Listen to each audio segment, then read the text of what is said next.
এই সানডেতে সকালের পর থেকে আমার বর একটু ফ্রি ছিল, তাই এখানের এক জাগ্রত কালী মায়ের মন্দিরে গিয়েছিলাম। আমার ননিকে যে মেয়েটা টিউশন পড়াতে আসে, সেই দেরাদুনেরই লোকাল মেয়ে। আশপাশে ঘোরার মতো কী কী জায়গা আছে না আছে ওই আমাদেরকে সাজেস্ট করে।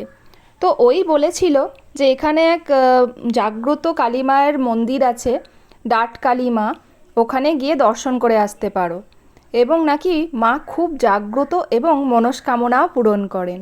আমাদের কোয়ার্টার থেকেই মন্দির বেশি দূর নয়, মোটামুটি 15-20 মিনিটের মধ্যে আমরা পৌঁছে গেছিলাম স্কুটি করে। যাওয়ার পথে আশপাশের ভিউটা কিন্তু দারুণ ছিল, একটু করে পাহাড় আর ঘন জঙ্গল, তো তার মাঝখান দিয়েই রাস্তা।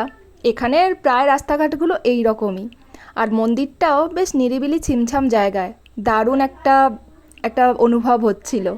যাই হোক, এখানে সিসি ক্যামেরার ব্যবস্থা আছে, হোমযজ্ঞ হচ্ছিল। আমরাও একটা ডালি কিনে লাইনে দাঁড়িয়ে পড়লাম। রবিবার হলেও আজকেও কিন্তু অনেক ভিড় হয়েছিল।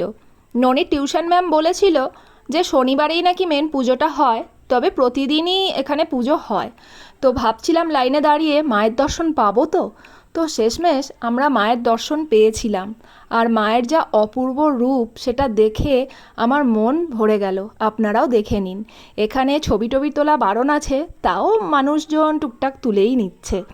তারপরে এখানে দেখলাম যে বিনামূল্যে প্রসাদ খাওয়ানোর ব্যবস্থাও আছে। এটা আমরা জানতাম না যে এখানে এলেই প্রসাদ পাবো। তো সেই জন্য আমি বাড়ি থেকে খাবার বানিয়ে নিয়ে এসেছিলাম। তাও যেহেতু প্রসাদ খাওয়াচ্ছে, তো প্রসাদ কেন ছাড়বো। তো আমরাও ঠাকুরের প্রসাদ পেয়ে গেছি, নিজেকে খুব ভাগ্যবান বলে মনে হচ্ছিল। এখানে থাকাকালীন মা যদি আমাদেরকে আবার টানায়, তাহলে আবার যাব।